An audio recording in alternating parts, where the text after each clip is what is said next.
मित्रहो, नरसापूर आणि चाकण इथं घडलेल्या दोन वाईट घटनांनी राज्याच्या गृह खात्याचे पुन्हा एकदा वाभाडे काढलेले आहेत. गृह खातं सांभाळत असलेले देवेंद्र फडणवीस हे पुन्हा एकदा टीकेचे धनी झालेले आहेत. राज्यकर्त्याचा सगळाच वेळ हा फक्त आणि फक्त राजकारण करण्यामध्ये जातो, दुसऱ्यांचे पक्ष फोडण्यामध्ये जातो, नेते पळवापळवीसाठी जातो. जनतेच्या सुरक्षेचं कोणाला काहीही पडलेलं दिसत नाही. नरसापूरच्या अमानवी घटनेच्या पार्श्वभूमीवर बघा, सामनानं आज एक अग्रलेख लिहिलेला आहे आणि या अग्रलेखामध्ये नेहमीप्रमाणे राज्यकर्त्यांचे वाभाडे काढलेले आहेत. बघा, सामनानं या घटनेच्या संदर्भाने काय म्हटलंय, लक्ष देऊन ऐका मित्रांनो. देशभरातील कोट्यावधी मोबाईलवर शनिवारी 2दा सायरन वाजला. जनतेला तातडीचा संदेश देण्यासाठी केंद्र सरकारतर्फे ही चाचणी केली गेली. संकट काळामध्ये लोकांनी सावध राहावं यासाठी केंद्र सरकारनं हा सायरन वाजवला. पण रोज महिला, लहान मुलीवर बलात्कार आणि अत्याचार सुरू असताना सरकारच्या कायद्या सुव्यवस्थेचा सायरन का वाजत नाही? भोर तालुक्यातल्या नसरापूर गावामध्ये एका 4 वर्षाच्या मुलीवर बलात्कार करून तिची हत्या करण्यात आली. पुण्यामध्ये अत्याचार आणि हत्येच्या घटना वारंवार घडत आहेत. मुख्यमंत्र्यांच्या नागपुरात ही अत्याचारग्रस्त महिलांच्या करुण किंकाळ्या ऐकू येत आहेत. सांगलीत ही अशा अत्याचाराची प्रकरणं समोर आलेली आहेत. सरकार महिला अत्याचाराबाबत निष्क्रिय आहे आणि गुन्हेगारांना कायद्याचा धाक राहिलेला नाही.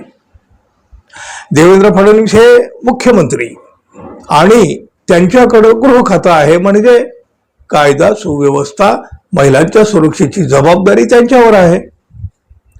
गेले महिनाभर महाराष्ट्र वाऱ्यावर सोडून मुख्यमंत्री फडणवीस हे पश्चिम बंगाल, केरळ, आसाम, तामिळनाडूमध्ये निवडणूक प्रचारामध्ये गुंतलेले होते. परराज्यामध्ये जाऊन महाराष्ट्रात कसं उत्तम चाललेलं आहे यावर थापेबाजी करीत होते. प्रत्यक्षात महाराष्ट्रात उलट सुरू आहे. भ्रष्टाचाराचा ऊत आणि महिलांवरील अत्याचाराचा मात चढलेला आहे. मुख्यमंत्री फडणवीस म्हणतात यात राजकारण करू नये. मुख्यमंत्र्यांना अशा प्रकरणामध्ये राजकारण नको हे ठीक आहे, पण याचा अर्थ विरोधी पक्षानं अशा अत्याचारावर तोंड शिवून गप्प बसायचं का?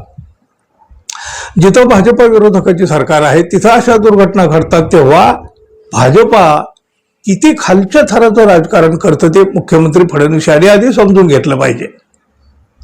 कोलकाता इथल्या मेडिकल कॉलेजमध्ये 2 वर्षापूर्वी घडलेल्या बलात्कार आणि खून प्रकरणामध्ये भारतीय जनता पक्षानं पश्चिम बंगालमध्ये राजकीय हैदोस घातलेला होता.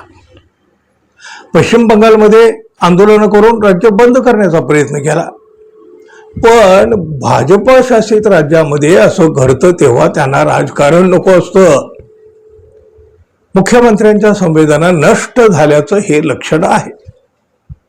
भोर आणि चाकण इथं एकाच वेळी अल्पवयीन मुलीवर अत्याचार झाले आणि यावर लोकांचा आक्रोश व्यक्त होऊ नये ही सत्ताधाऱ्यांची भावना क्रूर आहे.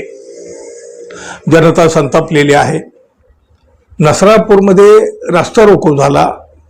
मुख्यमंत्री कठोर कारवाई आणि आरोपीला फाशीची शिक्षा देण्याची घोषणा करतात आणि पुन्हा नव्या राजकीय खेळीमध्ये दंग होतात. त्यामुळं मुलीचे प्राण वाचतील काय? अशा प्रकरणातील किती आरोपींना आतापर्यंत मृत्यूदंडाची शिक्षा ठोठावली गेली आहे? संसदेमध्ये महिला आरक्षणावर चर्चा सुरू असताना भाजपचे खासदार दुबे निर्लज्जपणे बलात्कारातील आरोपी कुलदीप सेंगरचं समर्थन करीत होते. भाजपाचं हेच चारित्र्य असेल तर त्यांच्या राज्यामध्ये महिला, मुली सुरक्षित राहणार नाहीत. चाकण, नरसापूर, नागपुरातील ज्या मुलीवर अत्याचार झाले त्यांच्या माता कदाचित सरकारच्या 1,500 मानधनावरच्या लाडक्या बहिणी असतील. 1,500 रुपये महिन्याला दिले म्हणून लाडक्या बहिणींच्या मुलीवर बलात्कार, अत्याचार करण्याचा परवाना सरकारने दिला आहे की काय? नरसापूर अत्याचार हत्या प्रकरणातील आरोपी ताब्यात द्याशी जमावाची मागणी होती. चिमुकलीचा मृतदेह रस्त्यावर आणून लोकांनी न्यायासाठी आक्रोश केला तेव्हा पोलिसांनी जमावावर लाठीमार केला. खरं म्हणजे या सर्व प्रकरणामध्ये खरे आरोपी कोणी असतील तर ते फडणवीसांचं सरकार आहे. मुख्यमंत्री फडणवीस राज्याचे गृहमंत्री म्हणून अपयशी ठरलेले आहेत. त्यांनी उभी केलेली यंत्रणा कोसळलेली आहे. त्यामुळंच राज्यामध्ये सर्वत्र चिमुकल्यावर बलात्कार सुरू आहे. मुख्यमंत्री फडणवीस यांनी मिसिंग लिंकच्या रस्त्याच्या उद्घाटनाच्या वेळेला ट्रॅफिक जाम झालं म्हणून लोकांची माफी मागितली. नरसापूर, चाकण, नागपुरामध्ये चिमुकल्या मुलीवर लैंगिक अमानुष अत्याचार झाले ते गृह खात्याचं अपयश आहे. त्यामुळं मुख्यमंत्र्यांनी राज्यातील सर्व बालिका आणि त्यांच्या मातांची माफी मागायला हवी. हा विषय राजकारणाच्या पलीकडचा आहे, माणुसकीचा आणि महिलांच्या सन्मानाचा आहे. मित्रांनो, सामनाचा हा अग्रलेख तुम्हाला कसा वाटला जरूर सांगा. आणि आपण अजून आपल्या चॅनलला सबस्क्राईब केलं नसेल तर कृपया सबस्क्राईब करावं ही अपेक्षा आहे, विनंती आहे. मित्रांनो, धन्यवाद. पुन्हा भेटू. नमस्कार.